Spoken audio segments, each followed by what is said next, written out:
Hello friends, welcome to the channel. ఇటీవల వచ్చిన mystery thriller echo cinema యొక్క main theme లేదంటే డైరెక్టర్ ఈ సినిమా ద్వారా ఏం చెప్పాలనుకున్నాడో మీకేమైనా అర్థమైందా? ఈ వీడియోలో దర్శకుని కోణంలో ఎకో మూవీ యొక్క బేసిక్ థీమ్ని చర్చిద్దాం. మనం చిన్నప్పుడు మన ఊరిలోని కొండ దగ్గరికి వెళ్ళి గట్టిగా అరిస్తే తిరిగి మనకి వినిపించడం మనకు తెలుసు. మనిషి చర్యలకు ప్రతిధ్వని తప్పకుండా తిరిగి వస్తుంది. అదే ఎకో. డైరెక్టర్ దృష్టిలో ఇది కేవలం కథ కాదు, కర్మ ఫల సిద్ధాంతాన్ని ఆధునిక కథనంతో చూపించే ప్రయత్నం. ఈ సినిమాలో ప్రతి పాత్ర తీసుకునే నిర్ణయం, చేసే చిన్న చర్య కూడా తర్వాత పెద్ద ప్రభావంగా మారుతుంది.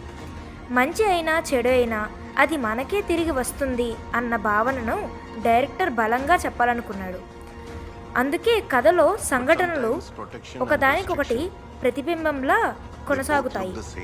డైరెక్టర్ కోణంలో ఎకో అంటే చర్య, ప్రతిఫలం, మౌనం, ప్రభావం, ఒక తప్పు నిర్ణయం జీవితాన్ని మార్చే పరిణామం.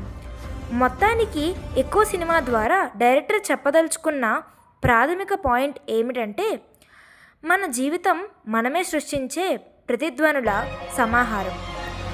మనం ఏం పంపిస్తామో అదే రూపంలో అది తిరిగి మన జీవితంలోకి వినిపిస్తుంది.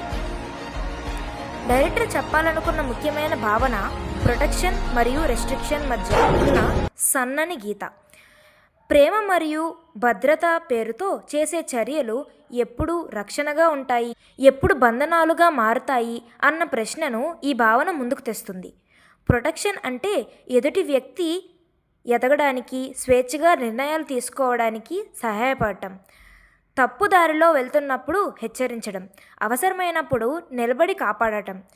ఇందులో నమ్మకం, గౌరవం ఉంటాయి. కానీ అదే రక్షణ భావన అతిగా మారినప్పుడు అది రెస్ట్రిక్షన్ అవుతుంది. భయంతో, అనుమానంతో, నియంత్రణ కోరికతో తీసుకునే నిర్ణయాలు ఎదుటి వ్యక్తి స్వేచ్ఛను హరించేస్తాయి. నీ మంచికే అన్న మాట వెనక దాగిన నియంత్రణ చివరికి వ్యక్తిత్వాన్ని అణిచేస్తుంది. డైరెక్టర్ కోణంలో ముఖ్యమైన పాయింట్ ఏమిటంటే, రక్షణ వ్యక్తిని బలంగా చేస్తుంది, ఆంక్షలు వ్యక్తిని బలహీనంగా చేస్తాయి. అందుకే ప్రొటెక్షన్ మరియు రెస్ట్రిక్షన్ మధ్య తేడాను గుర్తించలేకపోతే ప్రేమ కూడా బంధనంగా మారుతుంది. ఈ భావన ద్వారా డైరెక్టర్ మనల్ని ప్రశ్నించమంటాడు. మన చర్యలు నిజంగా కాపాడుతున్నాయా లేక కట్టిపెడుతున్నాయా? కురియాచన్ తన భార్యని మాలతిని మలేషియన్ కుక్కలతో, ఇంకా కుక్కలాగా కాపలా ఉండే మనిషితో రక్షణ ప్రేమతో నియంత్రిస్తాడు. ఎలా అంటే, మాలతి యొక్క మొదటి భర్త ఎలా అయితే తనని రక్షణ పేరుతో బంధిస్తాడో, క్లైమాక్స్లో క్లూ ద్వారా మాలతి కూడా తన కుక్కలతో కురియాచన్ను రక్షణ పేరుతో బంధిస్తుంది. అంటే మనం ఏమిస్తే అదే తిరిగి వస్తుంది. అదే ఎకో మెయిన్ థీమ్. మనం ఈ రోజుల్లో కూడా ఇలా ఆడవాళ్లను రక్షణ పేరుతో నియంత్రిస్తున్నాము. ఈ సున్నిత అంశాన్ని డైరెక్టర్ చెప్పిన తీరుని మనం మెచ్చుకోవాలి. మీరేమనుకుంటున్నారో కమెంట్ చేయండి. ఇంకో వీడియోలో మళ్ళీ కలుద్దాం.